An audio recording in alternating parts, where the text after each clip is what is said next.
Señor les bendiga, hermanos. Sean bienvenidos una vez más a su iglesia, Camino Nuevo y Vivo, donde volver a empezar es posible. Una bendición a todos. Un saludo a todos los que se están conectando. Sean bienvenidos. Nuestra hermana Marisela Segovia, a Leslie, nuestro hermano Víctor, todos los que están entrando a esta transmisión, sean bienvenidos. Dios les bendiga y espero que estén todos muy bien. Hermanos, pues el día de hoy vamos a continuar con nuestro estudio sobre el libro de Éxodo. Vamos a ver 3 capítulos más el día de hoy y estamos por entrar a una de las partes más importantes en la historia del pueblo de Israel. No vamos a alcanzarlo a ver, pero nos vamos a quedar a la puerta para el siguiente estudio, entrar y hablar sobre este acontecimiento, ¿verdad? Y estamos a nada de llegar a los 10 mandamientos, a donde Dios va a establecer su ley con el pueblo de Israel y donde van a iniciar todas estas no recomendaciones, sino mandatos de Dios sobre cómo debe de ser la adoración, sobre cómo debe de ser la vida en el pueblo, cómo deben de vivir ellos en santidad. Y esto es algo que a usted y a mí nos debe de interesar mucho para no equivocarnos, ¿verdad? Y estar viviendo de acuerdo a la voluntad de Dios. Es algo difícil ahorita porque en mi computadora no me está saliendo los comentarios. Pero no se apuren, también tengo el celular y en el celular sí me están saliendo. Déjenme. Muevo aquí algo.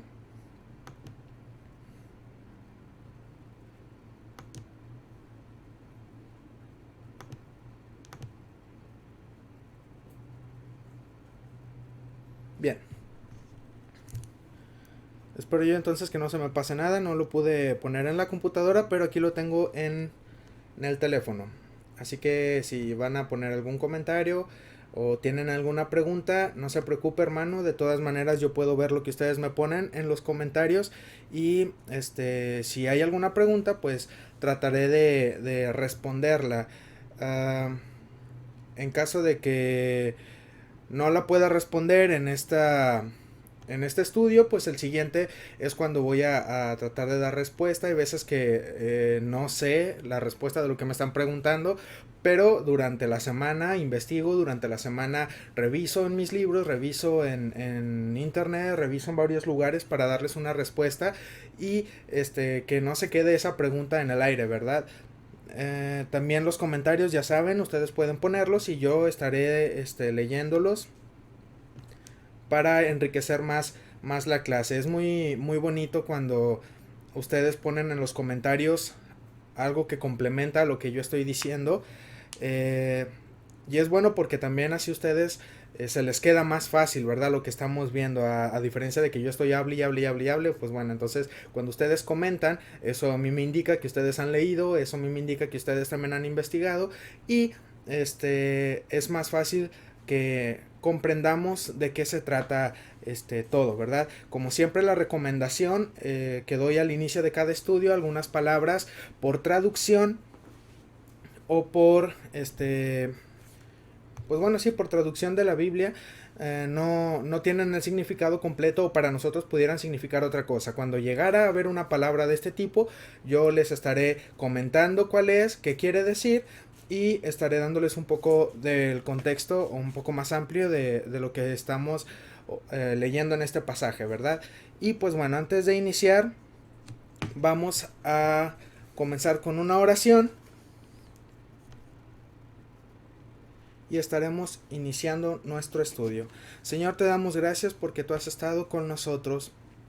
Gracias porque durante esta semana tú has sido fiel, tú has sido justo, Señor, tú has sido bueno con tu pueblo y nada nos ha faltado. Te pido, Señor, que nos des de tu Espíritu Santo el día de hoy, que tu Espíritu Santo nos guíe, que tu Espíritu Santo hable a nuestras vidas y todo lo que vayamos a ver el día de hoy quede en nuestra mente, en nuestros corazones y pueda hacer, Señor, una mente renovada, pueda hacer una vida diferente en nosotros y nosotros vivir en santidad, siempre buscando, Señor, estar dentro de tu voluntad.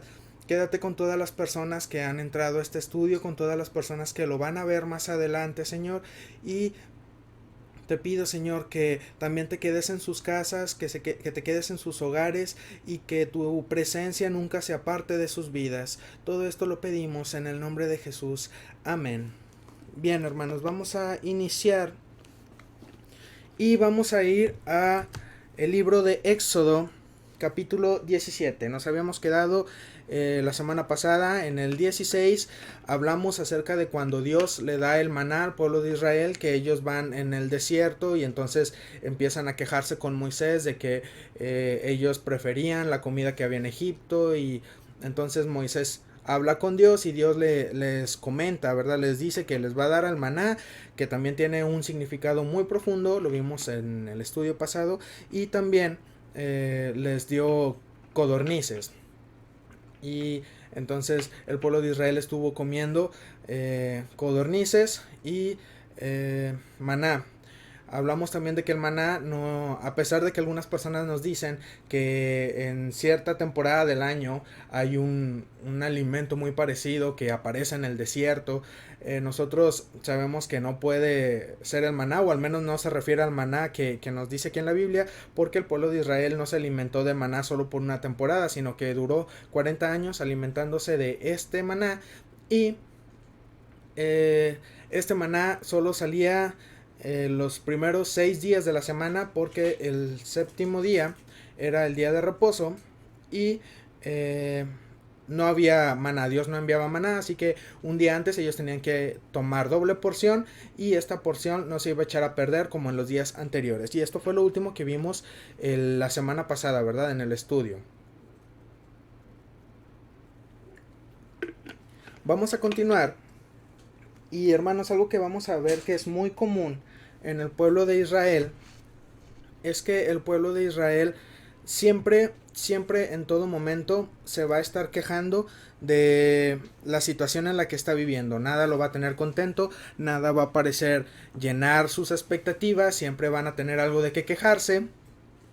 Y muchas veces nosotros nos vamos a identificar bastante con el pueblo de Israel, ¿verdad? Porque a pesar de que Dios ha hecho cosas grandes con nosotros, a pesar de que Dios nos ha sacado de una vida de pecado, nos ha dado libertad y ahora vivimos bajo su gracia, vivimos bajo su ley, nos seguimos quejando, ¿verdad? A pesar de que hay bendición en nuestra vida, nosotros parece ser que no la vemos y nos seguimos quejando.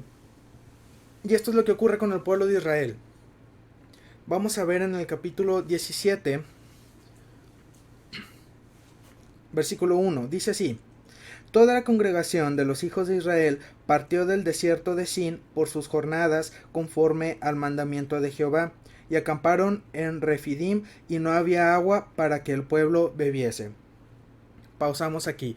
Refidim, hermanos, es un lugar en donde debería de haber agua. Es un lugar en donde hay mucha, bueno, tal vez no una vegetación tan variada y tan grande como lo hubiera tal vez en un bosque o tal vez en alguna selva, pero había vegetación, había agua y debería de haber agua ahí. El asunto aquí es que al momento en que llega el pueblo no hay agua, y es por una razón, no es porque no es temporada de agua o no es por cualquier otra cosa natural, sino porque Dios está llevando al pueblo por este camino por una razón. Dios los lleva hasta este punto y de esta manera porque Dios, recuerden que está tratando con el pueblo. No es solamente sacar al pueblo de Israel de Egipto y mandarlos a la tierra prometida y se acabó el problema, ellos viven felices y cómodos en la tierra prometida. No, todo era con una intención. Recordemos, bueno, un poquito más adelante vamos a ver que Dios, al momento de hablar con el pueblo de Israel, le dice que Él quiere que Israel sea su tesoro, ¿verdad? Como que su posesión más preciada. Pero también nos vamos a dar cuenta que para llegar a ser la posesión más preciada de Dios hay ciertos requisitos que cumplir. Y el pueblo de Israel, al haber estado en esclavitud durante tanto tiempo, tenían una mente bastante afectada por la situación que habían vivido, por estar tanto tiempo en tierra de Egipto. Si bien ellos conocían a Dios, no lo conocían tal vez tan profundamente como lo hubiera conocido José, o como lo conoció Abraham, o como lo conoció Jacob. Ellos eran un pueblo que les habían pasado la información, les habían dicho sus padres qué es lo que había pasado, cómo Dios había sido con los patriarcas, pero ellos no lo habían vivido. Y esto es algo que a nosotros nos habla muchísimo, hermano. Una vez yo les dije, si no me equivoco fue el estudio pasado, que nosotros tenemos que decirle a nuestros hijos, a las generaciones que siguen, todo lo que Dios ha hecho en nuestras vidas, que nosotros debemos de decir todos los milagros, todas las maravillas, todo lo bueno que Dios ha sido con nosotros. ¿Por qué? Porque si nosotros no lo decimos, pues no nace de nosotros el buscar a Dios, no nace del ser humano el estar acercándose a Dios. Lo que nace de nosotros es hacer la maldad, lo que nace de nosotros es vivir cómodamente en el pecado, dándole gusto a la carne. Pero es muy importante que ustedes como padres, yo como padre en un futuro, a nuestros hijos les hablemos de lo que hace Dios en nuestras vidas. ¿Por qué? Porque esto es importante para que nuestros hijos conozcan a Dios. Es el inicio y les voy a decir por qué es el inicio. Si nosotros no hablamos con nuestros hijos, si nosotros no les ponemos esto, nuestros hijos nunca les va a dar la cabecita para ir a buscar a Dios. En algunas excepciones pudiera haber alguien que hablara con nuestros hijos o con las generaciones que vienen por delante y ellos buscaran a Dios de alguna manera, pero está en nuestro deber el hacerlo. Y así como los patriarcas hablaron al pueblo de Israel y ellos tenían cierto conocimiento, imagínense que hubiera sido del pueblo de Israel que saliera de Egipto sin ningún conocimiento previo de Dios. Los pone en mucha desventaja. Entonces,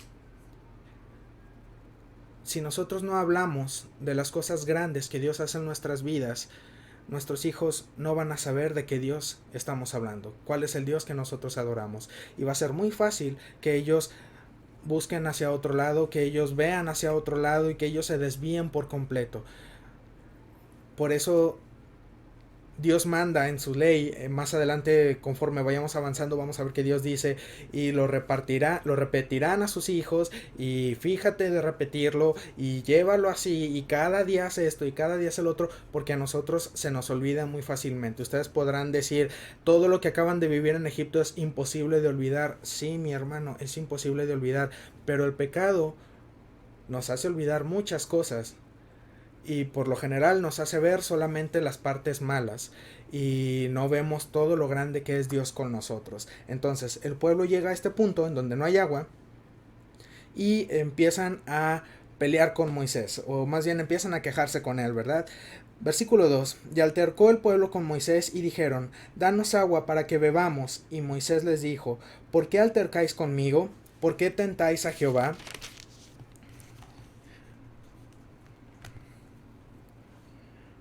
Así que el pueblo tuvo ahí sed y murmuró contra Moisés y dijo, ¿por qué nos hiciste subir de Egipto para matarnos de sed a nosotros, a nuestros hijos y a nuestros ganados? Entonces clamó Moisés a Jehová, diciendo, ¿qué haré con este pueblo? De aquí a un poco me apedrearán. Y Jehová dijo a Moisés, pasa delante del pueblo y toma contigo de los ancianos de Israel, y toma también en tu mano tu vara con que golpeaste el río, y ve.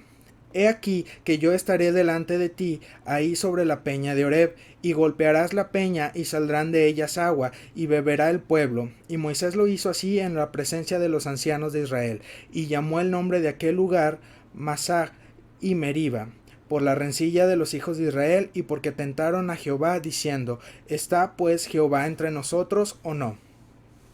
Ok, vamos a detenernos antes de continuar con el versículo 8. El pueblo se está quejando con Moisés porque no tienen agua, ellos ya tienen sed y sin agua obviamente ellos van a morir en ese desierto. Entonces, empiezan a quejarse y a decirles que estaban mucho mejor en Egipto, ¿para qué nos sacabas de ahí si ahora nos has sacado para matarnos en el desierto?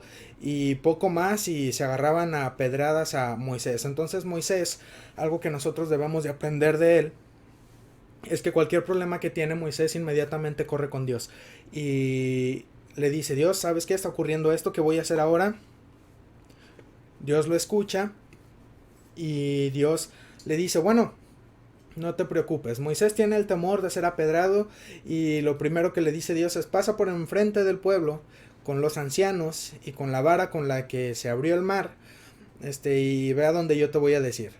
Esto es, pasa por enfrente donde todos te pueden golpear con piedras, pero no tengas miedo, yo voy contigo, no va a pasar absolutamente nada. Y Moisés hace así, ¿verdad? Moisés, confía en Dios, pasa con los ancianos y llegan a la peña de Oreb.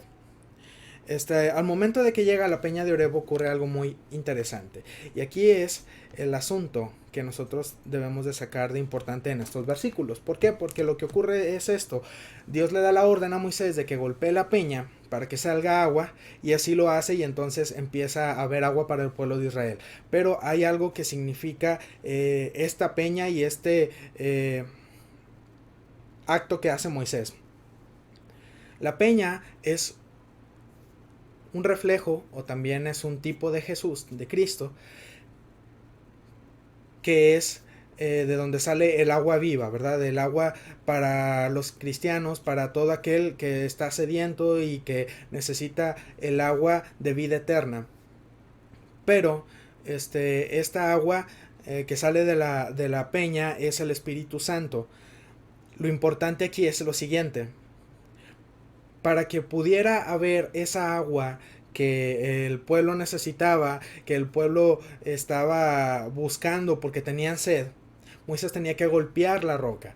Y al momento de que golpea la roca es un reflejo de lo que va a suceder más adelante, que Jesús, para que pueda venir el Espíritu Santo, para que pueda llenar al mundo el Espíritu Santo, a los creyentes, a aquellos que siguen a Dios, pues Jesús tiene que morir primero en la cruz, tiene que ser herido en la cruz. Y esto es lo que ocurre al momento en que Moisés golpea la roca, que es el reflejo o es un tipo de Cristo, está haciéndose un acto profético para más adelante, en donde Jesús va a tener que ser golpeado, Jesús va a tener que ser herido para que pueda venir el Espíritu Santo, para que pueda salir agua de la roca y esa agua sea la que sacie nuestra sed. Leo comentario de Leslie. Mucha gente desconoce el significado de todos los rituales de los israelitas hasta hoy. La verdad es que son meros recordatorios que les forman una estructura de vida donde Dios es el centro. Nos parece exagerado porque en nuestra cultura no hay mucha disciplina ni estructura de conducta, por lo tanto tenemos la sociedad que tenemos. Así es. Esto va con referencia a lo que les hablaba hace un momento de hablar o de estar recordando constantemente qué es lo que Dios hace en nuestras vidas. Permítanme tantito, ya me estoy quedando sin pila. Listo. Bien, vamos a continuar. Vamos al versículo número 8 de este capítulo. Guerra con Amalek. Entonces vino Amalek y peleó contra Israel en Refidim.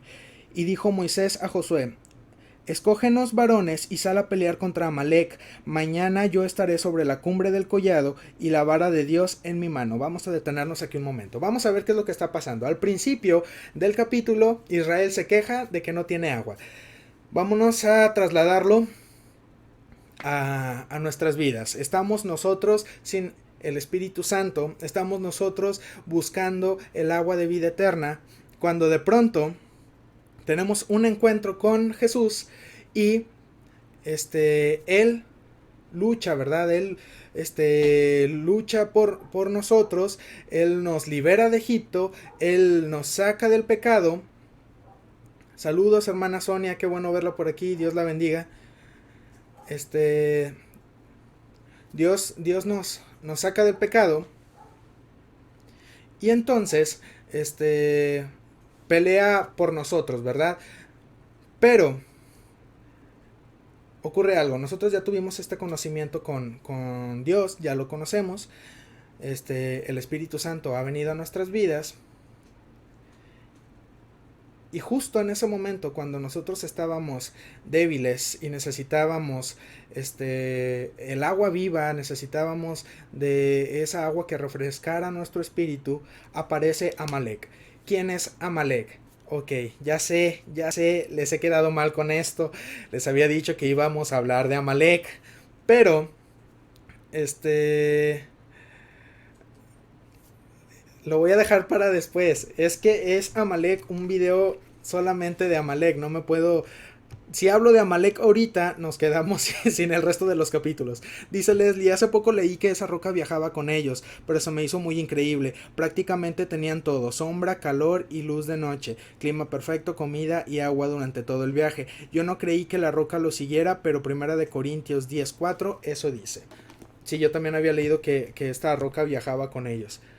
No sé si, bueno, yo me imagino que empezaba a viajar con ellos desde que se topan con ella la primera vez, que llegan ahí a Refidim, y a partir de ahí los va guiando, ¿verdad? No, bueno, no que los vaya guiando, sino que va viajando con ellos. Pero, tengo unas cuantas dudas al respecto que no me siento muy seguro de decirlas aún, así que lo voy a enviar al siguiente video. En el siguiente video voy a hablar acerca de esto de la roca, un poquito para dejarlo más claro, porque tengo ahí unas cuantas dudas que no me atrevo porque no sé, no me atrevo a decirlas porque no sé, entonces aún no lo voy a tocar. Les hablaba de Amalek. Hablar de Amalek es hablar un video entero de Amalek, me tomaría mucho tiempo, entonces no me puedo quedar en el video de ahora hablando de Amalek, pero vamos a ver rápidamente qué pasa con Amalek. Amalek es pariente de Esaú, si ustedes recuerdan, Esaú fue el hermano de Jacob, a quien le cambian la primogenitura.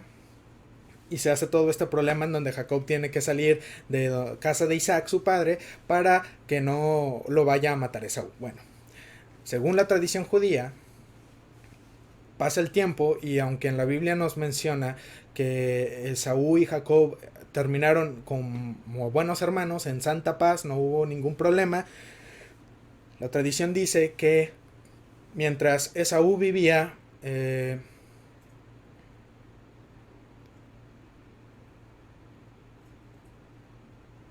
sí, sí, lo de la roca es muy profundo, después lo tomamos.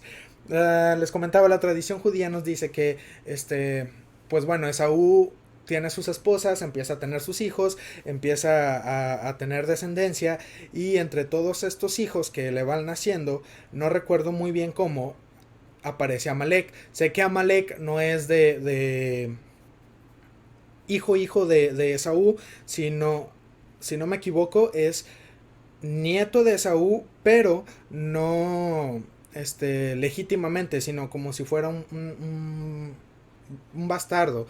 Entonces, al no ser de la familia, no tenía como que derecho a las bendiciones o a las cosas buenas que pudiera tener alguien con derecho a la familia, y esto lo aprovecha Esaú, de manera que Esaú le enseña a Amalek a ser un buen guerrero. Recuerden que Esaú era un excelente cazador, esto se lo enseña a Amalek, y no solo le enseña esto, sino que nieto ilegítimo, así es, sino que también este le, le enseña o le transmite el rencor y el odio que tiene hacia Jacob. De manera que cuando pasa el tiempo, Esaú le dice: yo no voy a alcanzar a vengarme de Jacob, pero te voy a dejar este encargo. Así que con mucha dedicación, por favor, échale ganas, que no se te vaya a pasar, pero tú tienes que vengar lo que me hizo Jacob. Y ocurre todo lo demás, ¿verdad? Jacob tiene a sus hijos, van a Egipto, sucede lo de José, se quedan en Egipto, empieza la esclavitud de Israel, luego Dios libera a Israel y llegamos hasta este punto. Amalek está ahí por donde ellos van cruzando, Amalek los está viendo y entonces Amalek ataca. ¿Qué es Amalek? Amalek para nosotros, hermanos, es la carne. Amalek es la carne cuando nosotros no renunciamos, cuando nosotros estamos totalmente dándole gusto o dándole rienda suelta a nuestros deseos, a la carne, eso es Amalek. Muchas veces usted va a tratar, cuando peca, va a tratar de dejar ese pecado, pero es tan fuerte, es la carne, es a lo que le ha estado dando de comer durante toda su vida, entonces va a volver y va a volver. Y lo que ocurre aquí con Amalek va a ocurrir siempre en nuestra vida, así que vamos a leerlo. Entonces vino Amalek y peleó contra Israel en Refidim, y dijo Moisés a Josué: escógenos varones y sal a pelear contra Amalek. Mañana yo estaré sobre la cumbre del collado y la vara de Dios en mi mano. E hizo Josué como le dijo Moisés, peleando contra Amalek, y Moisés y Aarón y Hur subieron a la cumbre del collado. Ok, empieza la pelea.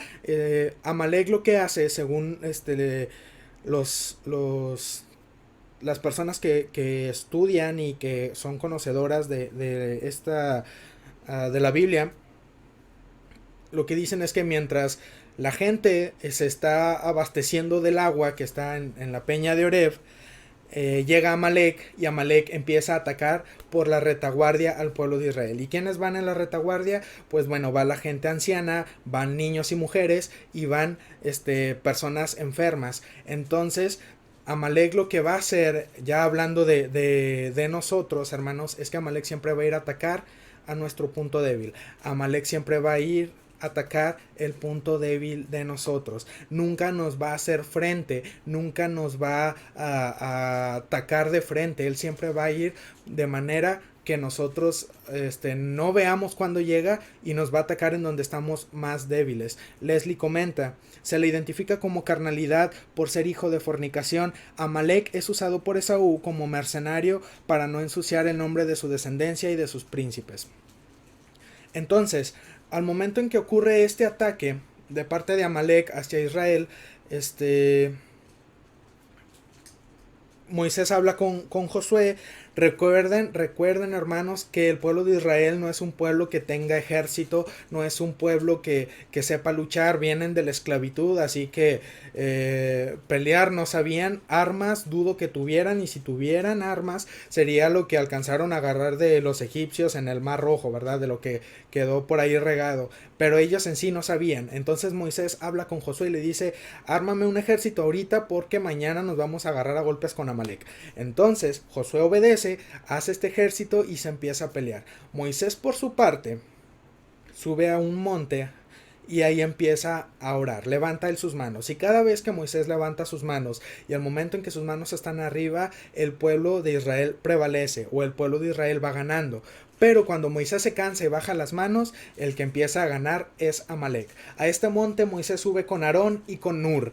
Hur, no nos dice la Biblia quién es, pero según los comentarios y los libros que he estado leyendo, Hur posiblemente sea el esposo de Miriam, o María, la hermana de Moisés. Entonces, él a su vez va a tener un nieto que va a ser el encargado de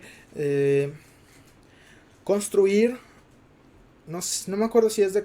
Sí, es de construir, porque el diseño lo hace Dios. De construir el tabernáculo, de estar trabajando con esas personas para levantar el tabernáculo más adelante. Entonces ellos suben con Moisés y están ahí durante la batalla, ¿verdad? Vamos al versículo número 11. Y sucedía que cuando alzaba Moisés su mano, Israel prevalecía.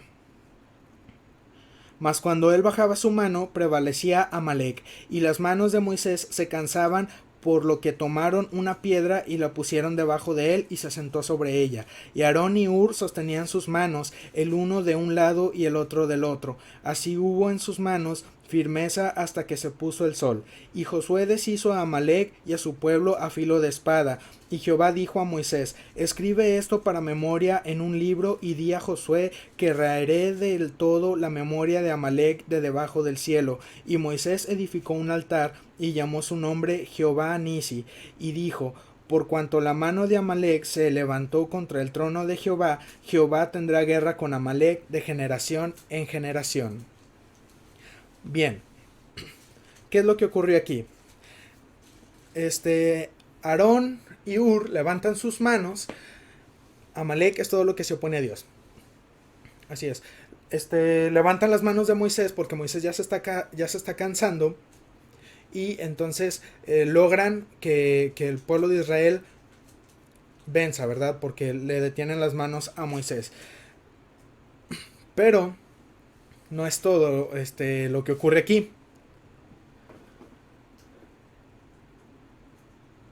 Dice Leslie: las manos de Moisés son sostenidas por Aarón, el sabio o exaltado, y por Ur, el amigo. Necesitamos amigos sabios. El sentarse sobre la roca una vez más es recordatorio de que en Jesús está nuestro apoyo. Así es. El sentarse sobre la roca, de hecho, esto es una figura también de Jesús, de que en nuestras propias fuerzas no vamos a poder vencer, en este caso, a la carne, ¿verdad?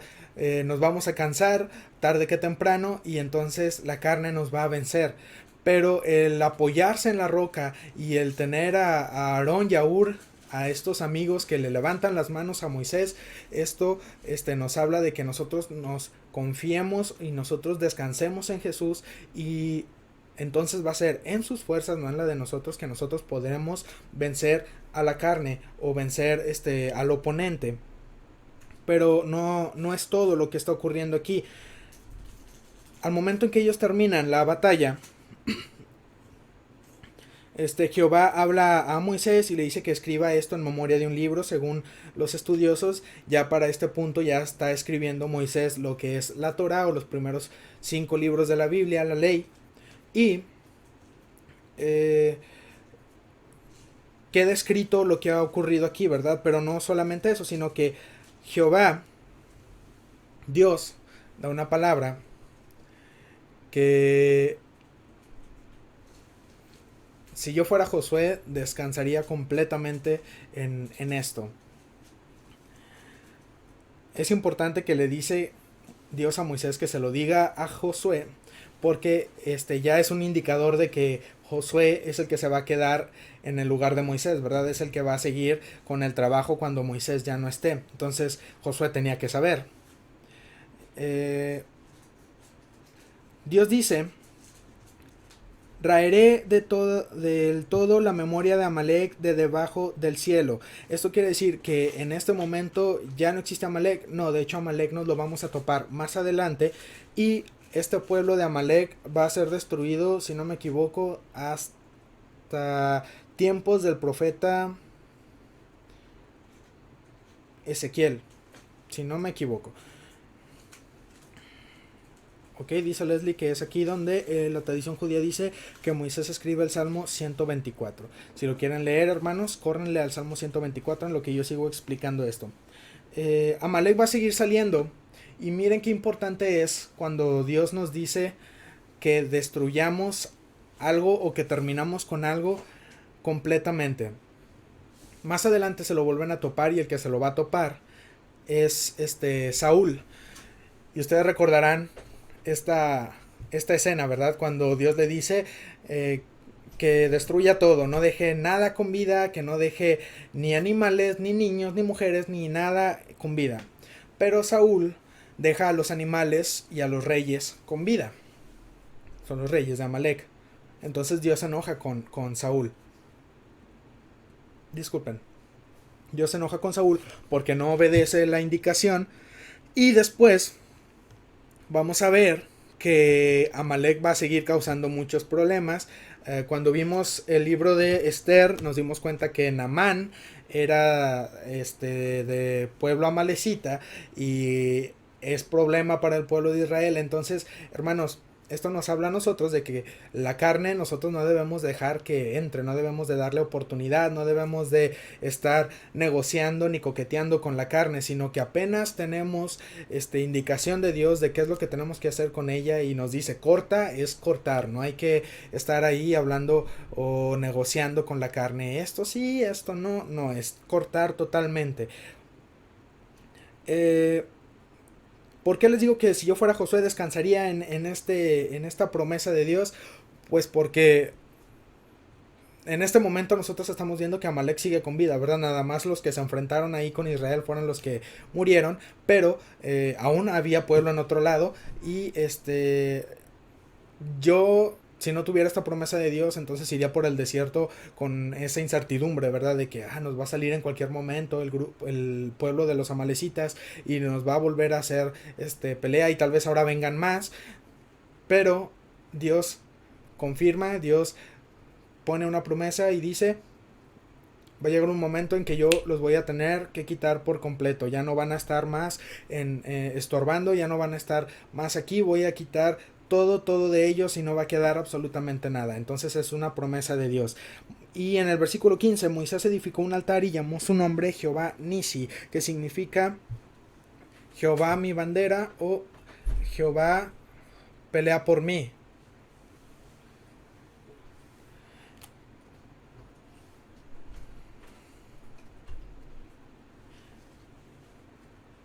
Tenemos un nuevo nombre de Dios. Si usted los está anotando desde Génesis, anote ¿verdad? Jehová Nisi. Jehová pelea por mí. Hay otro que dice que es Jehová mi bandera, pero hay otro nombre para eso. Más adelante nos lo vamos a topar. Vamos al capítulo número 18. Por ahora veremos solamente esto de Amalek y después nos metemos bien con él. Jetro visita a Moisés. Capítulo 18. Oyó Jetro, sacerdote de Madián, suegro de Moisés, todas las cosas que Dios había hecho con Moisés y con Israel su pueblo, y cómo Jehová había sacado a Israel de Egipto. Nos pausamos. Les había dicho de las palabras. La palabra suegro aquí, también nos indica, o más bien, no, según como está escrito originalmente, esta palabra no quiere decir específicamente suegro. Se usa también para decir suegro, pero puede también referirse a algún familiar por medio del matrimonio. Los estudiosos dicen que el Jetro que estamos viendo en este capítulo no es el mismo Jetro que se había quedado en los primeros capítulos de Éxodo, cuando Moisés llega por primera vez con él, sino que es hijo del suegro de Moisés, o sea, sería cuñado de Moisés, y ahora él estaba ejerciendo como sacerdote de Madián. Otros dicen que si es el suegro de Moisés, lo importante es que es lo que va a ocurrir con Jetro, no es en sí el parentesco. Vamos a continuar. Y tomó Jetro, suegro de Moisés, a Séfora, la mujer de Moisés, después que él la envió, y a sus 2 hijos. El uno se llamaba Gerson, porque dijo, forastero he sido en tierra ajena, y el otro se llamaba Eliezer, porque dijo, el Dios de mi padre me ayudó y me libró de la espada de Faraón. Y Jetro, el suegro de Moisés, con los hijos y la mujer de vino a Moisés en el desierto, donde estaba acampando junto al monte de Dios. Pausamos otra vez. Los estudiosos nos dicen que este capítulo 18 es un pequeño paréntesis y que no debería de estar acomodado en este lugar. De hecho, piensan que este capítulo va acomodado en orden cronológico un poquito más adelante. ¿Por qué? Porque aquí nos dice que están acampando junto al monte de Dios, pero en el capítulo 17 todavía no llegan a ese monte. De hecho, a ese monte llegan hasta el capítulo 19, y por algunas cuantas cosas que van a ocurrir más adelante durante este capítulo es que ellos mencionan que este capítulo no está acomodado cronológicamente, sino que solamente es un paréntesis de que quiso meter Moisés aquí, pero que la verdad iría un poco más adelante, unos cuantos capítulos más adelante. No nos estorba en nada, no contradice nada, no pone en riesgo nada, así que hermano, no se preocupe, solamente fue el acomodo diferente que quisieron darle, pero hay algo importante en este capítulo y vamos a verlo. Y Jetro, el suegro de Moisés, con los hijos y la mujer de éste, vino a Moisés en el desierto, donde estaba acampando junto al monte de Dios, y dijo a Moisés: Yo, tu suegro Jetro, vengo a ti con tu mujer y sus 2 hijos con ella. Y Moisés salió a recibir a su suegro, y se inclinó y lo besó, y se preguntaron el uno al otro cómo estaban, y vinieron a la tienda. Y Moisés contó a su suegro todas las cosas que Jehová había hecho a Faraón y a los egipcios por amor de Israel, y todo el trabajo que habían pasado en el camino, y cómo los había librado Jehová. Y se alegró Jetro de todo el bien que Jehová había hecho a Israel al haberlo librado de mano de los egipcios. Y Jetro dijo: Bendito sea Jehová, que os libró de mano de los egipcios y de la mano de Faraón, y que libró al pueblo de la mano de los egipcios. Ahora conozco que Jehová es más grande que todos los dioses, porque en lo que se ensorbecieron prevaleció contra ellos. Y tomó Jetro, suegro de Moisés, holocaustos y sacrificios para Dios, y vino Aarón y todos los ancianos de Israel para comer con el suegro de Moisés delante de Dios. Pausamos. Jetro aquí llega con Moisés y empieza a hablar con él. Moisés le empieza a contar todo lo que ha ocurrido, cómo les ha ido desde que salieron de Egipto, lo que ocurrió en Egipto, cómo Dios ha estado con ellos durante el camino del desierto. Y Jetro, si ustedes recuerdan, en los primeros capítulos de Éxodo nos hablaba de que él era un sacerdote en Madián, pero que era un sacerdote que alababa o que servía a Dios, no que fuera un sacerdote pagano. De hecho, Jetro viene también de cierta manera de la familia de Abraham. No sé si de la línea directa de Abraham o de los padres de Abraham. Solamente nos menciona que es de la línea de descendiente de la familia de Abraham. Y probablemente por eso tenga el conocimiento de Dios. Pero hasta donde vamos en este capítulo, Jetro nos está mostrando que a pesar de que él tiene conocimiento de Dios, él no se ha entregado o él no se ha inclinado completamente a ese Dios, ¿verdad? Al Dios del pueblo de Israel, sino que él aún conoce de otros dioses. Cuando él está diciendo en el versículo 11, ahora conozco que Jehová es más grande que todos los dioses, los comentaristas dicen que Jetro en ese momento se convierte no al judaísmo. Recuerden que cuando les dije que este capítulo iba un poco más adelante, es precisamente por esto. Más adelante, donde quieren acomodar este capítulo, realmente dicen que debería de ir. Ya para ese entonces ya está, Dios ya dio la ley, ya dio el sistema de sacrificios, ya hay tabernáculo. Entonces dicen que hasta este punto es cuando llega Jetro a este relato, a este punto en el relato, y cuando dice que ahora conozco que Jehová es más grande que todos los dioses, él ahora está reconociendo que todos los dioses que hasta ese punto él ha conocido no se comparan a Jehová. Entonces él se convierte, les digo, no al judaísmo, pero sí en un adorador, en un sacerdote de Jehová, ahí en donde él está viviendo, ¿verdad?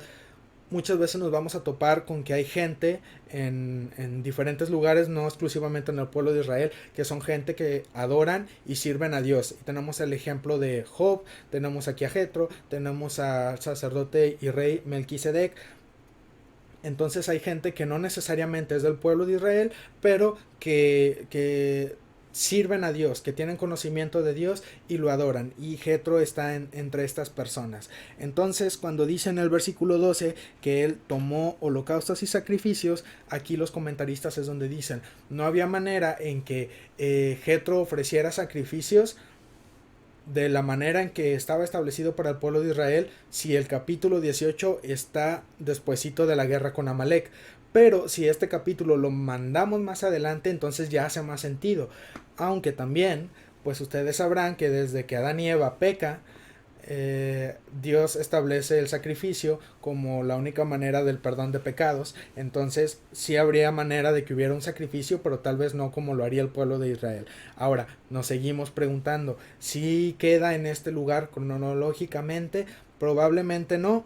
En el versículo 13 dicen que aconteció que al día siguiente se sentó Moisés a juzgar al pueblo, y el pueblo estuvo delante de Moisés desde la mañana hasta la tarde. Según los comentaristas, dicen que esto se hacía enfrente del tabernáculo. Y si esto es así como está acomodado ahorita, entonces todavía no hay tabernáculo. Y no habría manera en que Moisés se sentara ahí, entonces tiene que ir más adelante. Pero recuerden también que el estudio pasado vimos que había un lugar asignado fuera del campamento en donde el pueblo de Israel buscaba a Dios. Entonces pudieran referirse a este lugar también. De todas maneras, el que esté acomodado cronológicamente, ya sea como capítulo 18 o un capítulo más adelante, no nos estorba o nos echa a perder algo. Simplemente el relato sigue, y ya sea que esté acomodado más adelante o esté acomodado aquí, lo que nos va a enseñar el capítulo es lo importante. Vamos al nombramiento de los jueces. En el versículo 13, discúlpenme, aconteció que al día siguiente se sentó Moisés a juzgar al pueblo, y el pueblo estuvo delante de Moisés desde la mañana hasta la tarde. Viendo el suegro de Moisés que todo lo que él hacía con el viendo el suegro de Moisés todo lo que él hacía con el pueblo, dijo: ¿Qué es esto que haces tú con el pueblo? ¿Por qué te sientas tú solo y todo el pueblo está delante de ti desde la mañana hasta la tarde?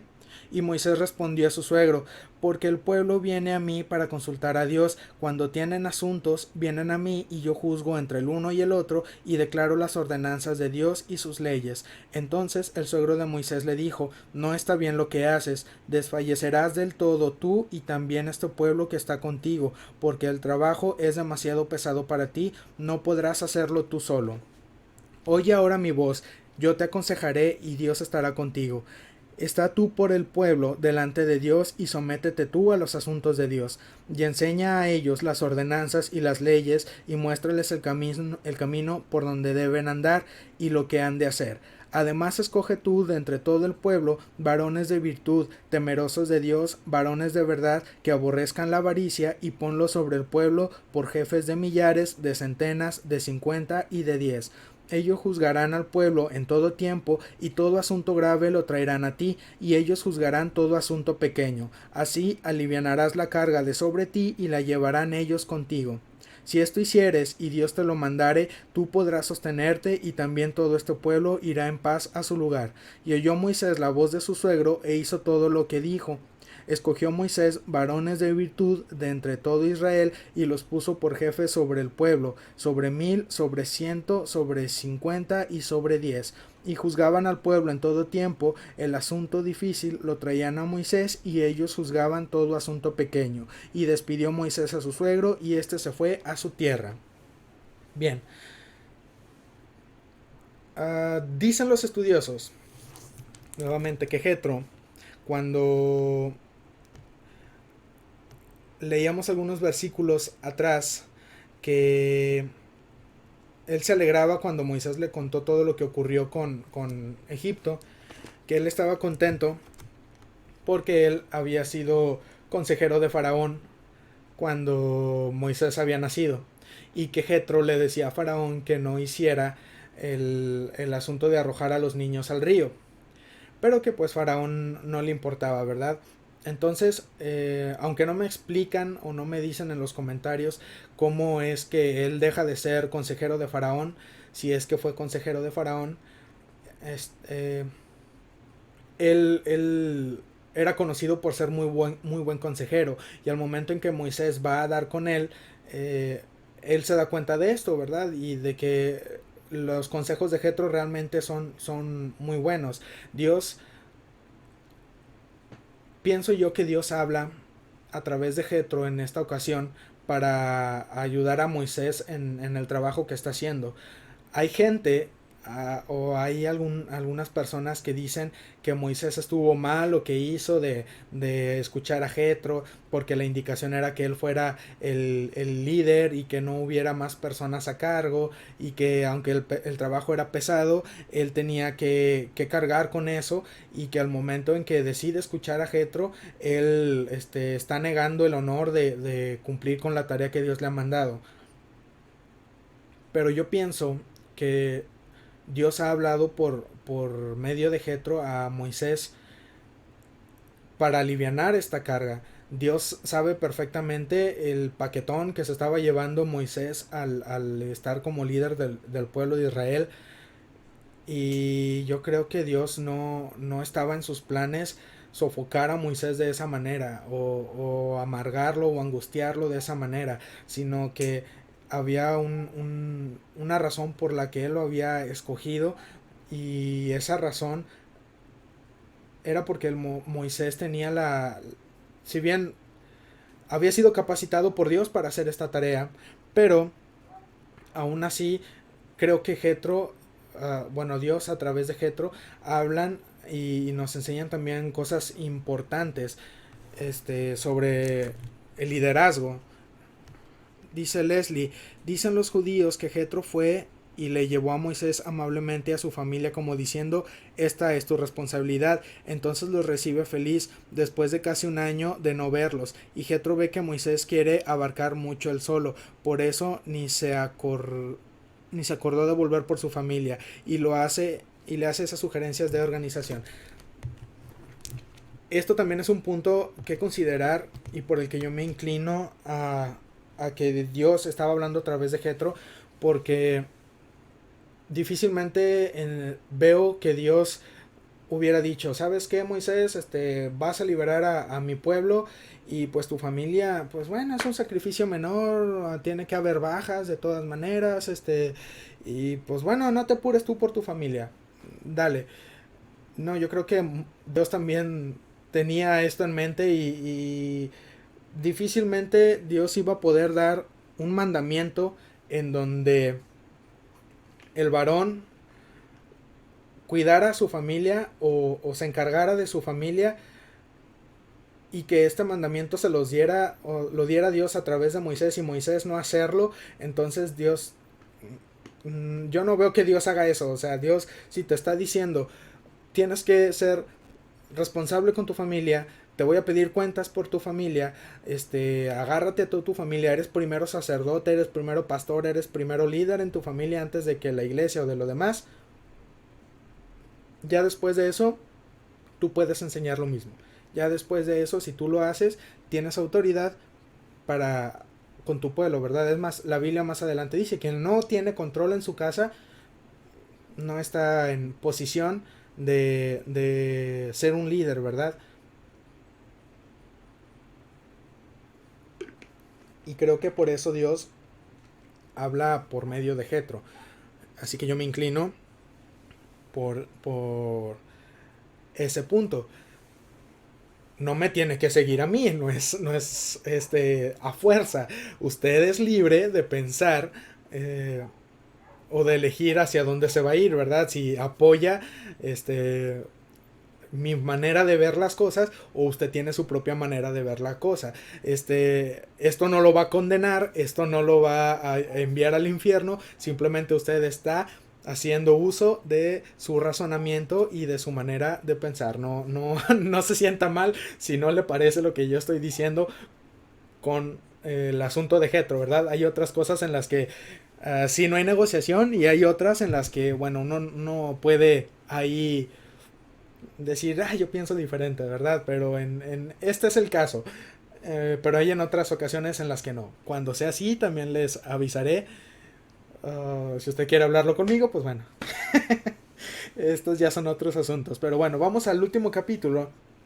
Y este capítulo es la preparación para entrar al asunto de los 10 mandamientos. Y es algo muy bonito, porque al momento en que yo lo estaba leyendo, yo me doy cuenta de muchas cosas que son muy importantes. Y nosotros, ay hermanos, cuando leí el capítulo 19 sentí miedo. Porque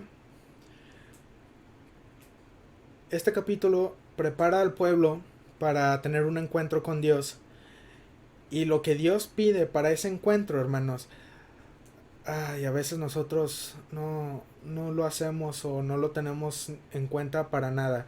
Y con esa libertad y con esa confianzota nosotros vamos a la iglesia y se nos hace tan fácil tantas cosas. Si nosotros supiéramos y entendiéramos por completo la magnitud de lo que nos está pidiendo Dios, en serio, créame, hermano, que las idas a la iglesia otra cosa hubieran sido. Pero bueno, vamos a verlo. Capítulo 19. Israel en el Sinaí. En el mes tercero de la salida de los hijos de Israel de la tierra de Egipto, en el mismo día llegaron al desierto del Sinaí.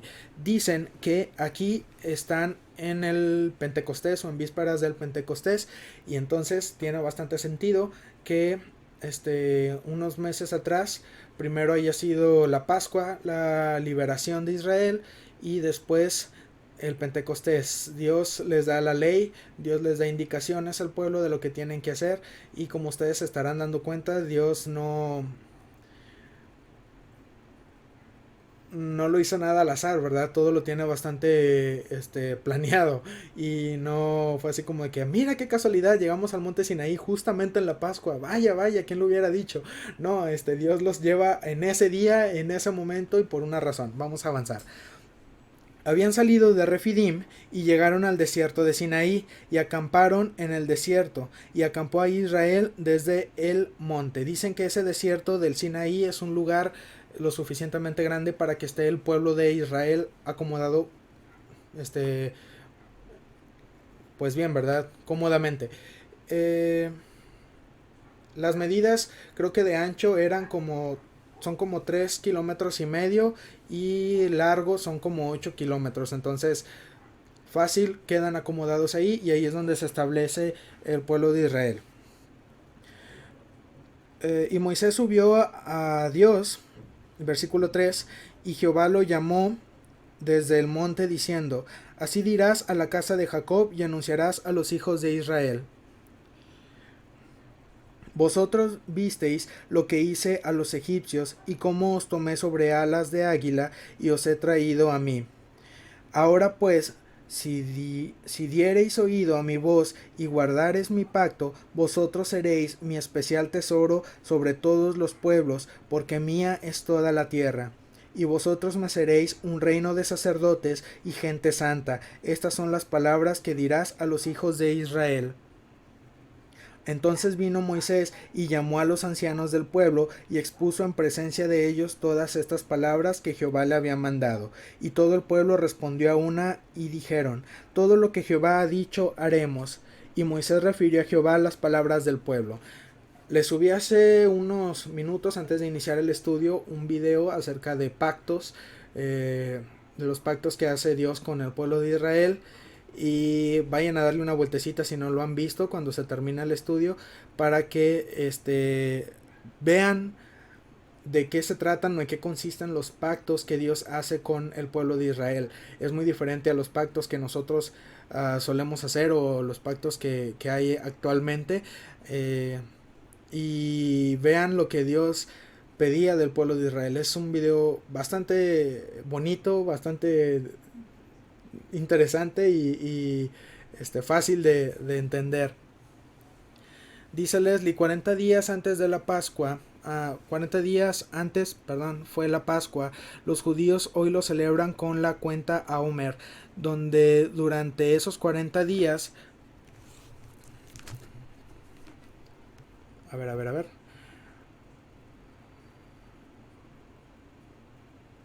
40 días después de la Pascua, ok, 40 días después de la Pascua, donde durante esos 40 días preparan su corazón haciendo un examen de conciencia sobre su relación con Dios y con sus prójimos. Y nosotros celebramos Pascua y Pentecostés casi como hechos aislados, pero pasa mucho en esos 40 días. Sí, de hecho tiene un significado también el número de días que hay entre uno y otro. Más adelante lo veremos. Avanzamos acá.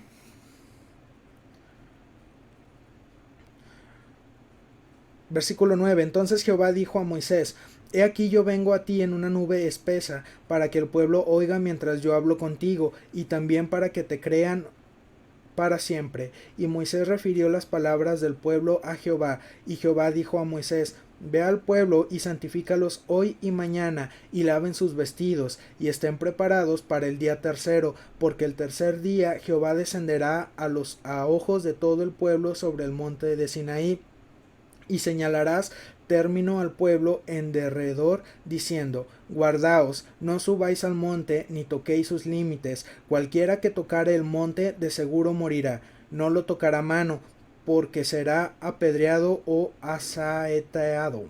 O sea, hace con flechas. Palabras difíciles, discúlpenme. Sea animal o sea hombre, no vivirá.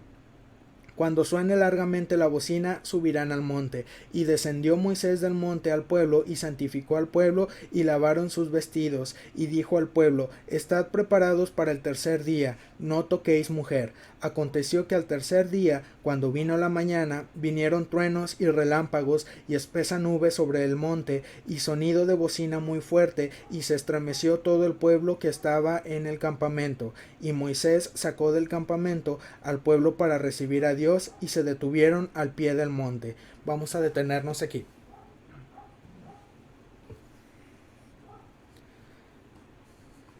Si ustedes van siguiendo lo que vamos leyendo, Dios les está dando indicaciones al pueblo de qué hacer dentro de 3 días que Él va a bajar al monte Sinaí. Les da indicaciones de que limpien sus vestidos, y esto en el pueblo judío pues va de la mano con que ellos estén limpios por fuera, pero a la vez es un reflejo de que ellos deben de limpiarse por dentro. También les dice que cuando él llegue al monte Sinaí, no van a poder subir inmediatamente, sino que cualquiera que intente subir o que toque el monte va a morir apedreado. O sea, no podías tú tocar el monte y que alguien fuera por ti y te dijera: no, te están diciendo que no, porque si tú hacías eso, estabas tocando el monte indirectamente, ya tocaste a la persona que tocó el monte, entonces tú también ibas condenado. Entonces cualquier persona que fuera o que traspasara el límite que les había puesto Dios por medio de Moisés, morían apedreados o morían con flechas inmediatamente. No podía subir al pueblo. Vayan ustedes notando lo serio que es. No es como ahorita que uno piensa: ya es domingo, ya sigue nuestro culto, voy a la iglesia, toda la semana hice lo que quise. Es más, todavía me dormí tarde ayer haciendo y deshaciendo. Exactamente, ni los animales podían acercarse al monte. Si tú traías ahí un animalito y el animalito se acercaba, ya despídete de él, lo iban a matar inmediatamente. La presencia de Dios, la santidad de Dios era tanta en ese lugar que ellos no podían estar en ese lugar también. O sea, no porque Dios no los quisiera, no porque Dios no permitiera que ellos estuvieran ahí, porque Dios es muy, muy exagerado en las cosas que Él está diciendo, sino que ellos vienen con pecado, ellos no se han limpiado. Dios les dice que se limpien, y aún estando así limpios no es suficiente para que puedan entrar al monte. Aún así, Dios les dio indicación de que podían entrar, pero hasta que se escuchara el sonido largo del cuerno o de la trompeta. Antes no podían. ¿Por qué? No lo sé. En ese tiempo solamente antes de eso solamente podía subir Moisés, pero ya después tendría que subir el pueblo. Les comentaba que esto es muy serio. Nosotros, para ir el domingo a la iglesia, muchas veces nos preparamos muy muy mal. Me ha tocado gente que dice: es que ahora la alabanza no me movió, no estuvo chida. La predicación, qué aburrido estuvo, larguísimo. Las clases, pues, ya no es nada nuevo, ya todo me lo sé. Esas personas a veces o vamos y no ofrendamos, o vamos y estamos con el teléfono, o vamos y estamos platicando con el hermano o la hermana de al lado, o vamos porque no estamos adentro del templo, nos salimos a la tienda y vamos a otro lugar, o estamos afuera. Y lo último a lo que vamos es a tener una relación con Dios. Y hermanos, Tal vez usted no esté viendo ahí los relámpagos, tal vez usted no esté viendo ahí la montaña o el templo envuelto en llamas y en humo, tal vez usted no vea una oscuridad espesa por donde sale la voz de Dios, pero la presencia de Dios está ahí. Y la presencia de Dios es santidad. Sigue siendo el mismo Dios de Éxodo, sigue siendo el mismo Dios que está en la Biblia. No hay diferencia. Eso quiere decir que usted y yo nos tenemos que preparar bastante bien. El grupo de alabanza, hermanos, no, hombre, hay veces que nos subimos enojados, hay veces que nos subimos después de haber chuleado a la muchacha, hay veces que nos subimos con un montón de cosas que ni deberíamos de subirnos. Las personas que dirigen, las personas que leen, las personas que recogen las ofrendas, la persona que predica. A veces uno piensa que por ser el pastor no le va a pasar nada, pero también tiene que prepararse uno. A veces vamos con ropa sucia o a veces vamos con ropa que no es la indicada para estar ahí. Vamos con un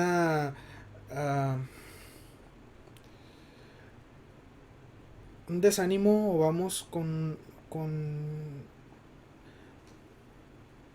una frialdad ante las cosas, como si nosotros estuviéramos haciéndole un favor a Dios al ir al templo a escuchar su palabra. Porque bueno, Dios, 1 hora y dale porque tengo que regresar a casa a ver el juego. O 1 hora y dale porque ando muy cansado, Dios. Y hoy es el día en que descanso. Y entonces, yo no puedo estar aquí todo el día. Venir en la noche, qué esperanzas. No, no, no, no. Ya vine en la mañana y date por bien servido. Hermanos, usted está yendo a la casa de Dios. Usted está yendo a donde está la presencia de Dios.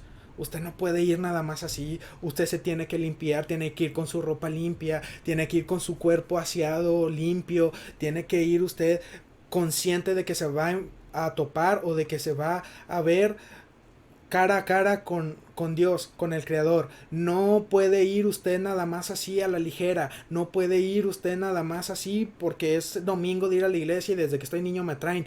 No, hermano.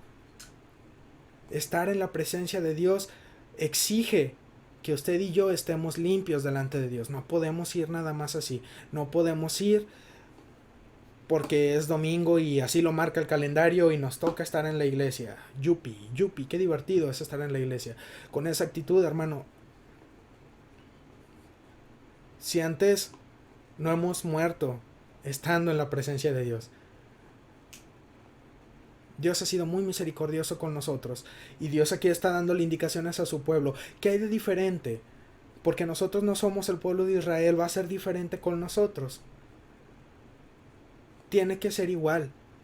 Usted está acercándose al mismo Dios. Pero es que ya es otro tiempo y ya estamos bajo la gracia. Pero bajo la gracia no significa que tú vienes a la iglesia y haces lo que te da tu regalada gana. Tú vienes a la iglesia a tener una relación con Dios, vienes a buscar a Dios, y buscar a Dios es buscar al que es 3 veces santo, y tú no tienes manera de estar en su presencia. Uno tiene que entender todas esas cosas. Uno tiene que cambiar la manera en que va a la iglesia. La iglesia no es para ver a sus amigos, la iglesia no es para pasarla bien.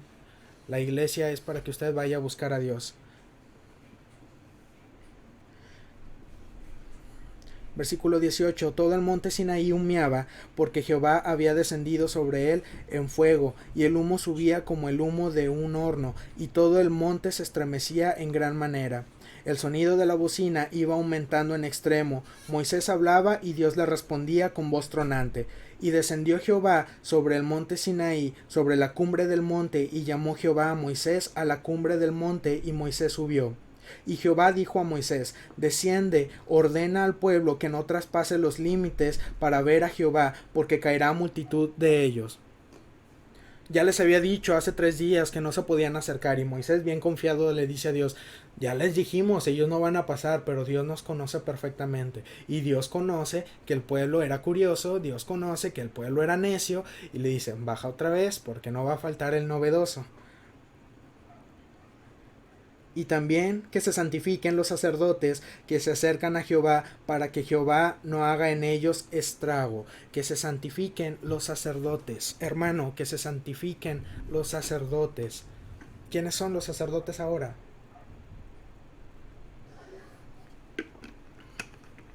Nomás el grupo de alabanza, el pastor que está dirigiendo. Usted, padre de familia, encargado de alguna casa, encargado de alguna familia, usted es sacerdote. Santifíquese cuando vaya a la iglesia. No va el papá, va nomás la mamá. Bueno, usted es la sacerdote. Santifíquese. No va ni papá ni mamá, voy yo solo a la iglesia. Bueno, santifícate, eres sacerdote. Ahora, va papá y mamá. Yo no me santifico entonces, porque va mi papá y mi mamá, es bronca de ellos. Tú también santifícate. Todos se tienen que santificar. Cualquiera que se quiera acercar a la presencia de Dios y venga sucio, venga con pecado y venga indigno,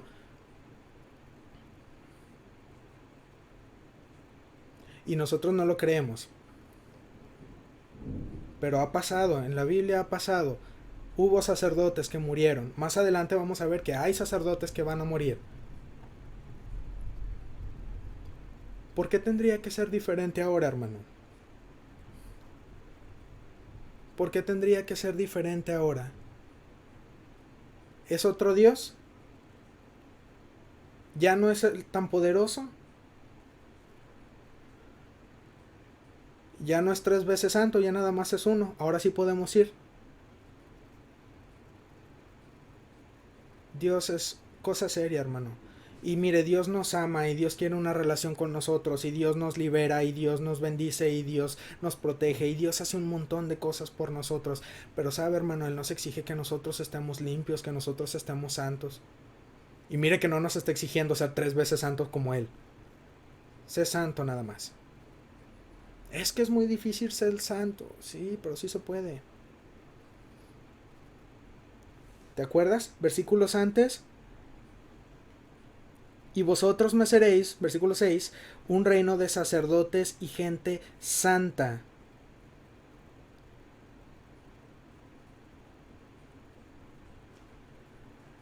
Mi preciado tesoro. Vamos a tomarlo en serio, hermanos. Esto no es para que nosotros pensemos que la iglesia es un club social. Usted está tratando con Dios. Y así Dios lo ama y Dios está consciente de sus limitantes y Dios está consciente de lo que usted batalla, pero hermano, usted ponga su parte también. No podemos acercarnos a Dios. Y ahora en tiempos de pandemia que ya no vamos al templo, podemos hacer lo que sea. No, hermano, cuando sea el tiempo del culto, prepárese igual. Porque la presencia de Dios va a su casa. Tantito peor. ¿Qué tiene usted en su casa? Santifique el lugar en donde usted está teniendo sus reuniones. Santifique el lugar en donde usted alaba y ora a Dios, porque la presencia de Dios llega ahí. Y está la presencia del Dios Todopoderoso, de aquel que es 3 veces santo, en la sala de su casa. Y usted durante toda la semana o cuando no hay culto, así deshace en ese lugar. Pero a la hora del culto, ni siquiera le barrió ni le trapeó para que empezara. Ahí también necesitamos ser santos. Moisés dijo a Jehová, versículo 23, el pueblo no podrá subir al monte Sinaí porque tú no has discúlpenme, porque tú nos has mandado diciendo, señala límites al monte y santifícalo. Y Jehová le dijo, ve, desciende y subirás tú y Aarón contigo. Mas los sacerdotes y el pueblo no traspasen el límite para subir a Jehová, no sea que haga en ellos estrago. Entonces Moisés descendió y se lo dijo al pueblo una vez más. Ya que acabamos. para entrar ya al capítulo 20, que se sigue el siguiente estudio. Pero hermano, lo que Dios va a hacer con el pueblo aquí es darle mandamientos y darles indicaciones de cómo vivir una vida en santidad. Y eso lo hace siempre,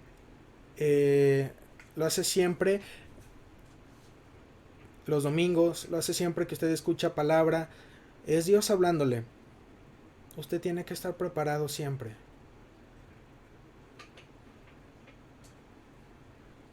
No lo tome a la ligera, hermano. No se acerque a Dios como si fuera cosa ligera. Él es 3 veces santo.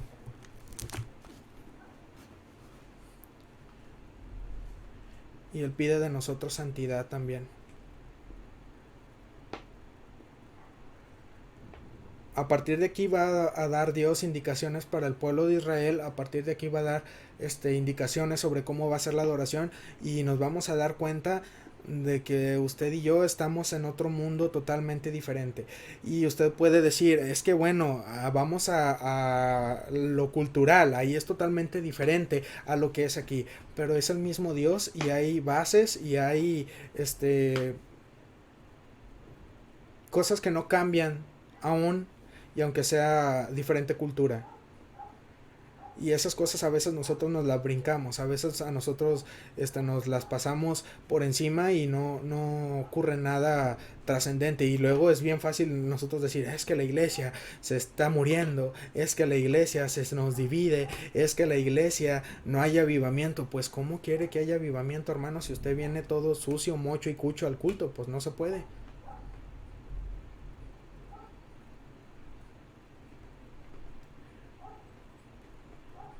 Yo sé que el día de hoy no es predicación, es estudio, pero por algo estamos tocando el tema. Yo le pido, hermano, que vamos a terminar el estudio el día de hoy, pero yo le pido, hermano, que el día de hoy usted no se vaya a dormir sin haber pedido perdón a Dios por todas las cosas que hemos hecho fuera de orden en su casa, por todo lo que a nosotros no nos importa, o muchas veces no lo sabemos, hay veces que no lo sabemos y eso es entendible, Dios lo entiende, pero ¿sabe qué? Ya lo metí en un problema porque ahora sabe. Ahora yo también sé. Entonces, al menos, ¿cuántas personas son? Yo aquí veo 12 personas viendo el estudio. Al menos estas 12 personas no podemos seguir haciendo lo mismo en un culto. No podemos seguir haciendo lo mismo al momento de acercarnos a Dios. Si usted ve que alguien más lo sigue haciendo, tal vez no es de las 12 personas que está viendo ahorita el estudio. Pero usted póngase a cuentas con Dios. Y usted arregle todo, todo, todas las situaciones que necesite arreglar el día de hoy. Ya estamos, hermanos, en tiempos muy, muy difíciles, en últimos tiempos. Y de verdad, hermanos, no quisiera, prefiero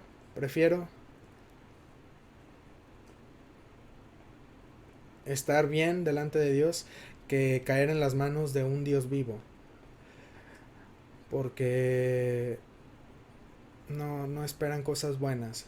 Y nosotros necesitamos estar firmes y limpios delante de Dios. Dios los bendiga, hermanos.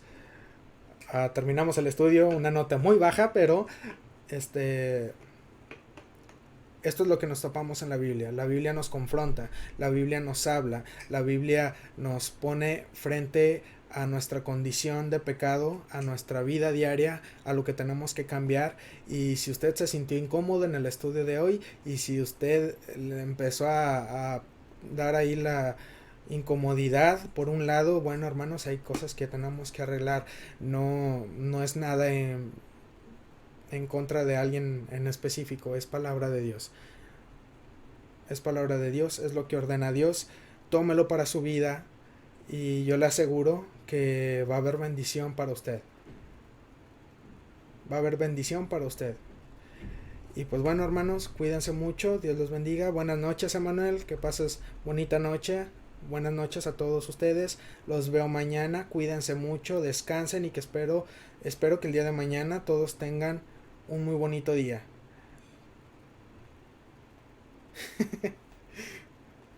No, no se sientan regañados. Y si se sienten regañados, hermanos, es porque tienen cosas que cambiar. Pero no es regaño. Miren, les voy a decir una cosa. Como vayan ustedes a la iglesia, como vayan ustedes y tengan su relación con Dios, créanme que a mí no me afecta. No lo hago para yo estar feliz, no lo hago, o más bien no los regaño porque yo se los pido. Todo esto es mandato de Dios y ustedes van a ser los primeros beneficiados en ponerse a cuentas con Dios. Entonces, no es un regaño, para nada es un regaño.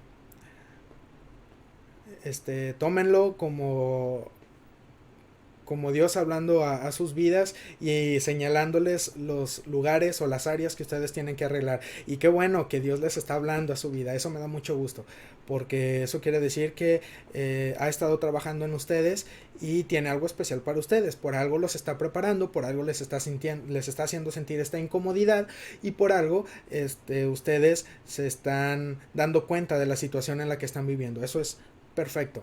Yo espero que ustedes crezcan espiritualmente, crezcan muchísimo y realmente encuentren una relación profunda con Dios, que sus mentes sean renovadas, porque para eso nos ponemos a estudiar. Si no pasa nada de eso, el estudio es de Okis, me estoy desgastando aquí. Pero bueno, ya fue mucho el día de hoy. Nos vemos y cuídense mucho. Descansa Alejandra, descansa hermana Albertina, descansa Manuel, todos los que están aquí, los 12 a 13 que están aquí conectados, Dios les bendiga, cuídense mucho y nos vemos el día de mañana. Hasta luego.